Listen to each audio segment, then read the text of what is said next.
All right, good morning, everyone. Thank you, Charles. I'm glad to see a few people showed up. I wasn't sure if there's going to be 2 people in the room or packed This house. isn't So bad. this is pretty good for 9 a.m. on the third day. I'm pretty tired. I went to bed early. So we're going to talk about the new Small Business SaaS Customer. But first, obviously, I have to do the obligatory who is Mono. So for those that don't know us, Mono, our vision is to empower small businesses. And we've been doing that for over 10 years. We started as a DIY site builder, and we'll define DIY. It's going to be a lot of what we're talking about now. And we moved into the different space. And now we're seeing that come full circle. So our vision is empowering small businesses online, and we do that by working through partners like you guys and helping you be efficient and profitable without compromising on quality when you're servicing small businesses. We're going to cross our fingers, as Matthew Brennan said. This is always where things break, but we're going to play a quick video real quick just from Mono.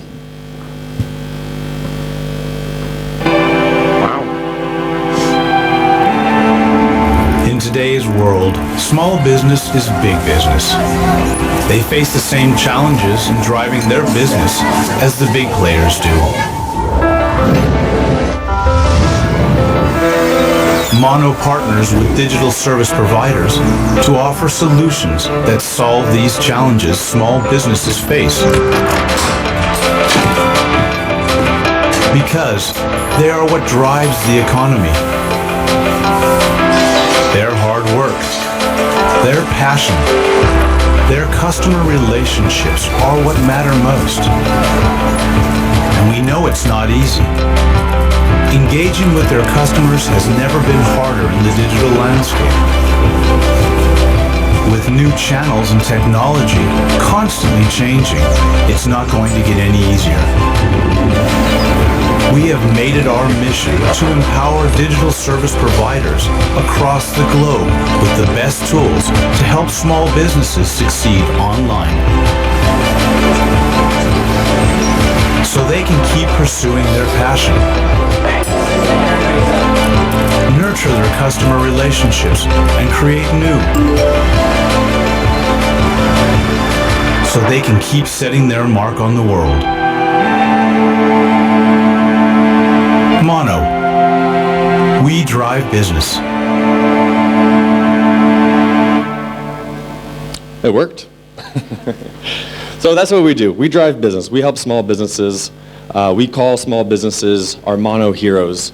What we're going to be talking about today, though, is not Mono. It's about some of the research that we've been doing specifically with Charles. So earlier this year, this spring actually, felt like last year, but it was actually this spring, we did a report with Charles and the LSA called the Local Data Hub, where we wanted to take a look in the mirror and really question what the role of the website was and why it mattered.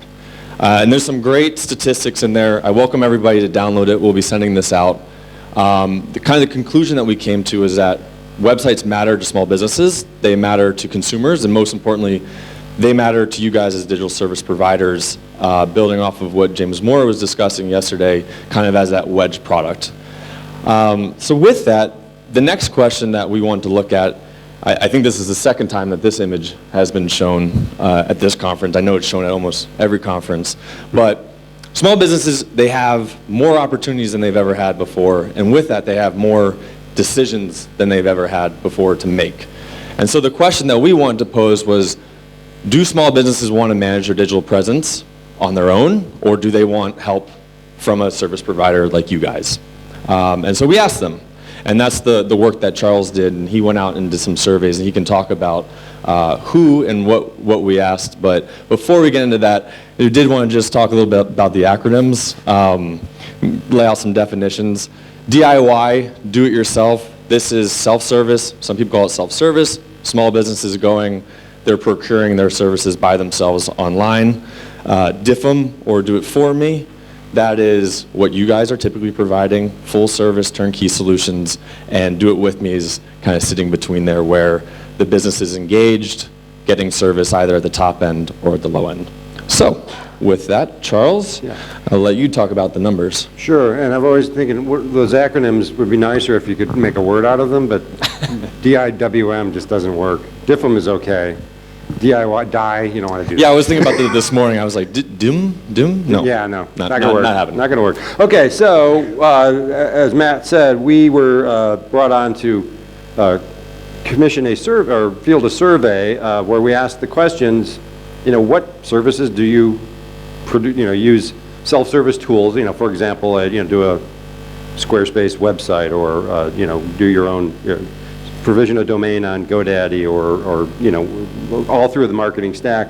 What have you sort of purchased yourself? I've done the onboarding through a self-service and so on and so forth, and really no interaction at all with a service, either a live agent or a live salesperson or something. And then versus, the other, moving up the value chain to more of a managed service, and sort of what drives your decision to do one or the other. And then we have had roughly 500, we had more than 500 respond, but the fully completed responses was 489. And then we have it broken down by some firmographics, so we're able to sort of say, okay, do newer versus older businesses behave differently? Do younger versus older purchase decision makers behave differently? Size of business, and then we had some vertical segmentation as well. And so all these things allowed us to say, okay, are there some things that jump out in terms of the firmographics? And we will point out a few of these as we go forward. So what did we learn? Well, what did we ask first? This is the elements of the stack that we measured. We can this is a fairly common definition of the digital marketing stack. Some might add or subtract a few pieces, but this is pretty standard stuff. So we asked along each of these points, what do you DIY, what do you do it for me, what do you do it with me, etc., and what were the motivating factors for those decisions. Okay, so what drives DIY purchases? Let's talk about that first. And first of all, we want to know what products are they do-it-yourself-ing. And these are fairly, expected. I think, I think some of the things on the top could be DIY'd, and I think they probably over time will be DIY'd more frequently. And stuff like SEO is kind of seen more as a managed service than a DIY type service, but there certainly is some of that going on. And then we get down toward the bottom. These are things that are more commonly DIY'd. So, again, not surprised that domains, self-provisioning domains is sort of, you can sort of say it's the gateway drug to self-provisioning digital marketing services, and that domains are inexpensive, relatively easy to self-provision. So it's not surprising that that's the most common one. We may be slightly surprised at the level of DIY for social media advertising, but I think one finding there is that, if you can go on Facebook, it's relatively simple to boost a post and start doing some paid advertising on Facebook. When you start getting into the targeting and other things, it might get a little more complex, but I think the simple self-purchase of social advertising is relatively easy to do. So I guess perhaps not surprising, but doesn't get to the level that we're of activity. And of course, DIY, I think it's not surprising to us that it's a little more of a millennial thing. That relatively small number of younger purchase decision makers had not done DIY versus the sample overall.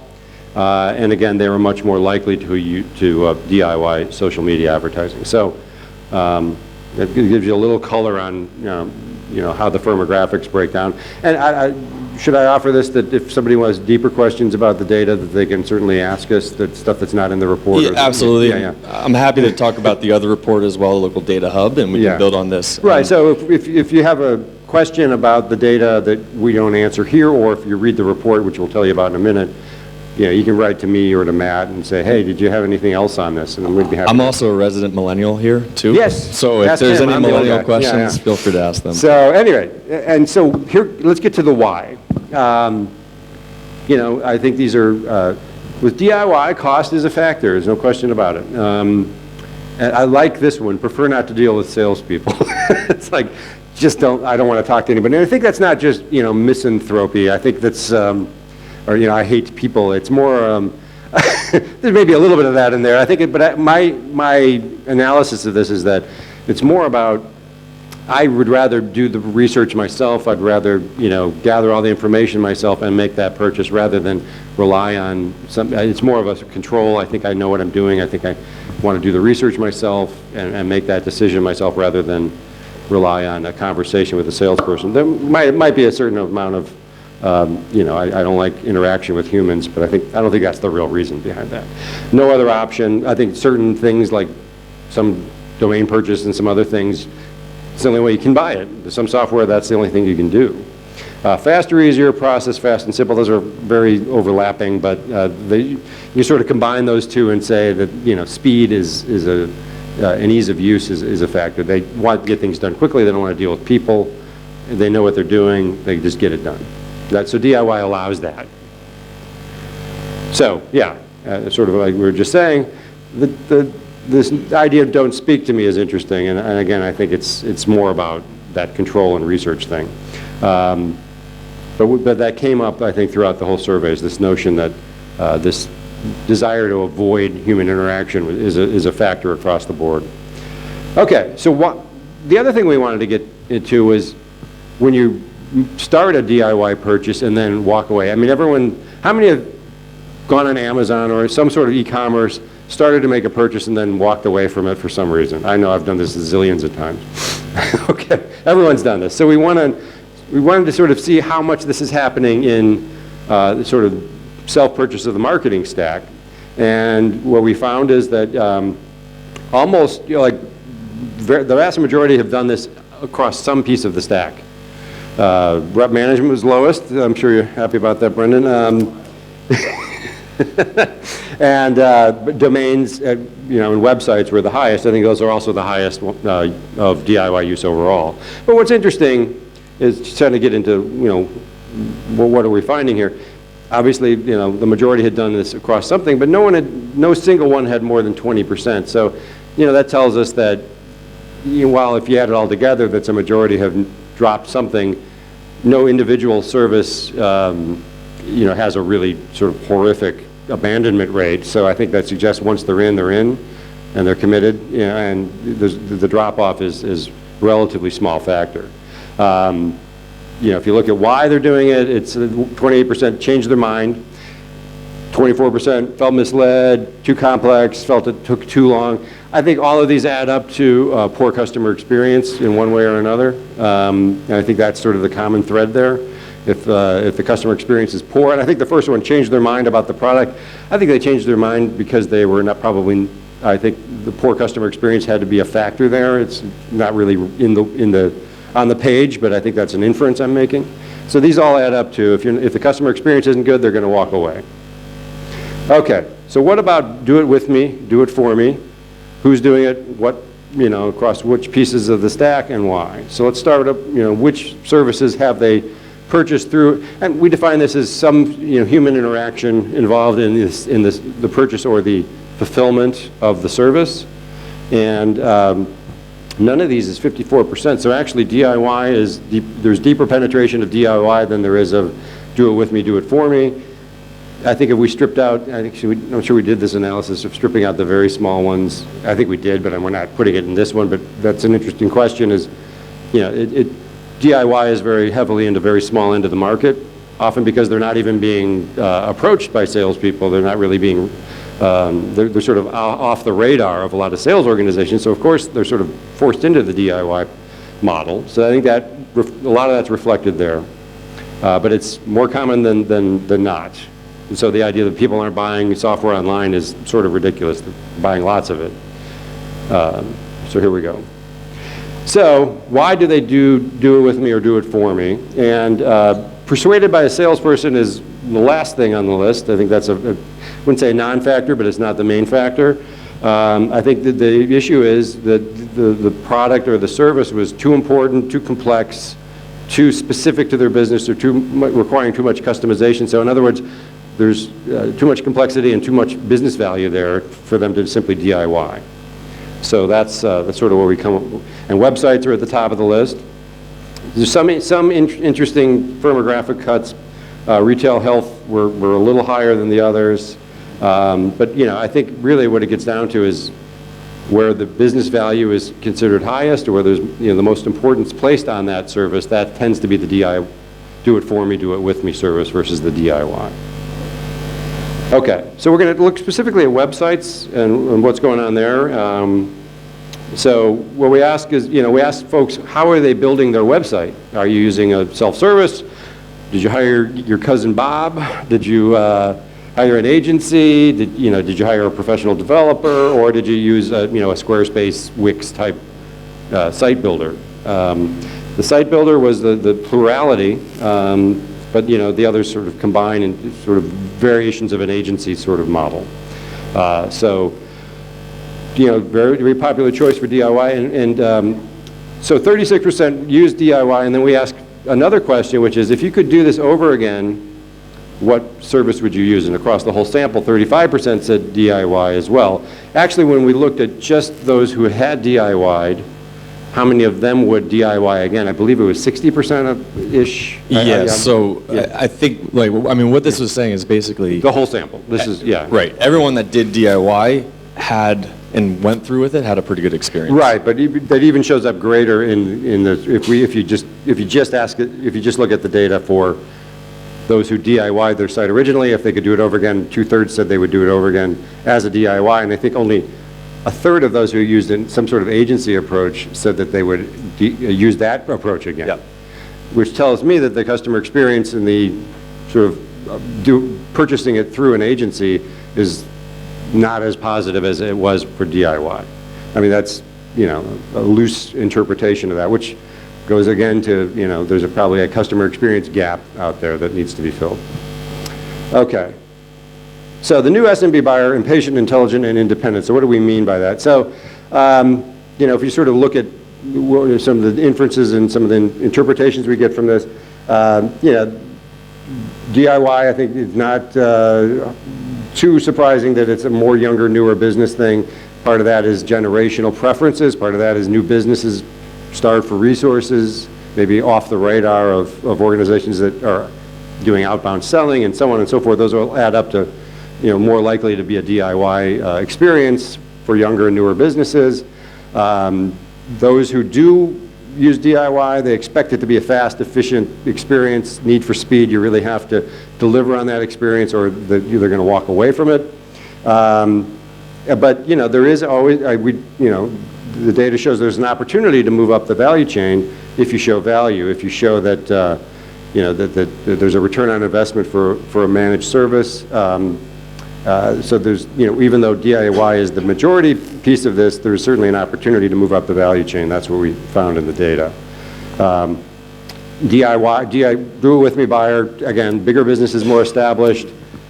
They're do it for me, do it with me for mission critical pieces of the business, whether that's the website or the social campaign or whatever it is. If they see that as a mission critical piece of the business, they're more likely to go through a service model than a do-it-yourself model.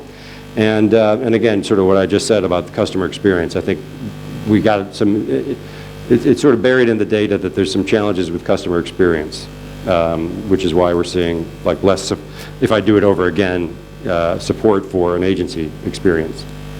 Okay, I think Matt, you want to take the rest of this? Yeah, I can take it right.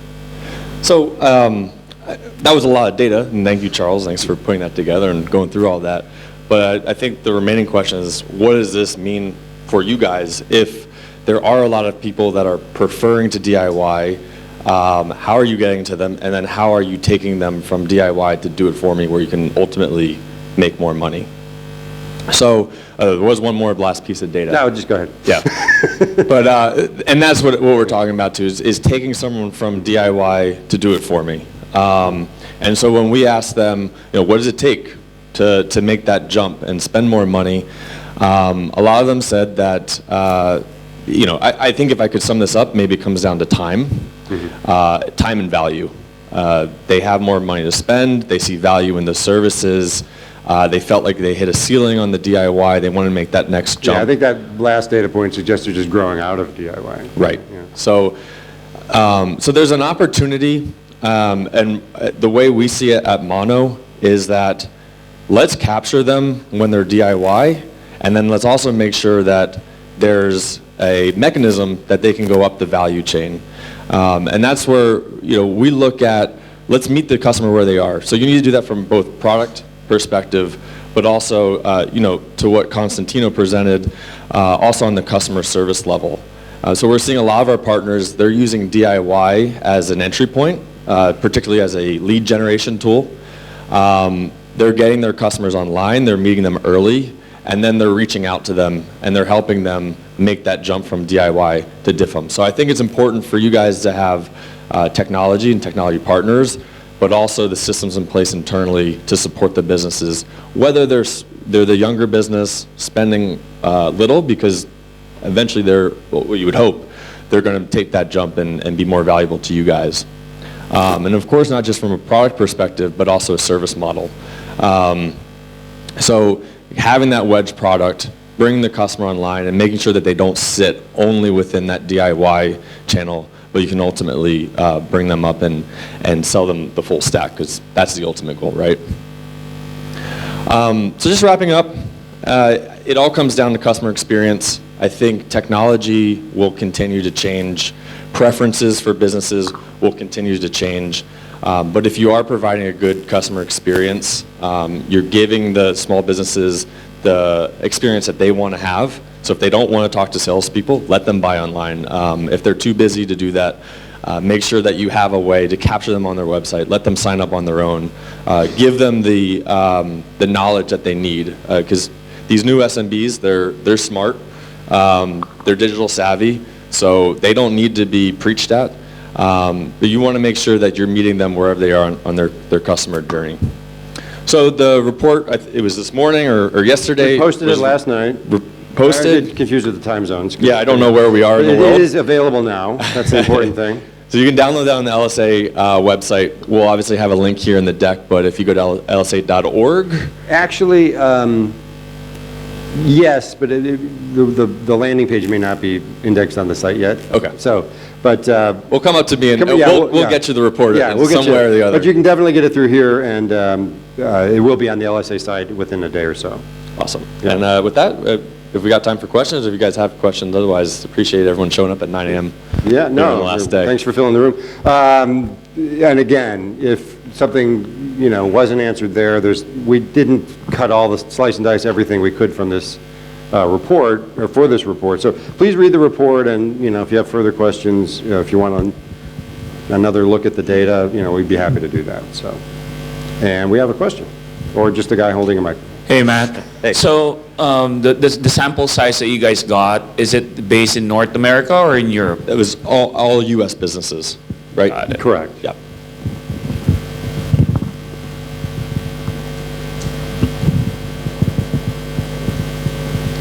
Please. It's another question. Not sure if you are the right person to ask. Do you have between the do DIY and DIWM? Do you have the set up the different pricing model normally? I mean, sometimes when you get the direct sale, you have the sale, the price seems to be somewhat very higher. Right. But for the same service, DIY is the same price. So you have different pricing for the same service or not? Yeah. Fair to say DIFM and DIWM is a higher price tier than DIY as a general statement. Right. I mean, certainly different economics. To I think what you're alluding to, you have to pay for the service and the sales team on the do-it-for-me side. But I think the expectation for the small business coming in at DIY, if they're doing all of the work, they want to get that at a lower price point. And that's usually where they are as a business as well. So definitely a lower price on DIY. And then when you're providing more value as you kind of bring up the chain, then you certainly should be pricing that accordingly. And some DIY is free, Sure, of course. depending on the service. Yep. And we see that as well. A lot of our partners are offering entry-level websites, just one-page auto-created websites that they'll give away for free, whether it's for a certain period or maybe they'll bundle that into another service. And again, it's just kind of get that hook into the small business that they can provide more value to them in the future. All right. Anything else? Cool. Thank you. Thanks, All right. Charles. So we're going to move into the next thing.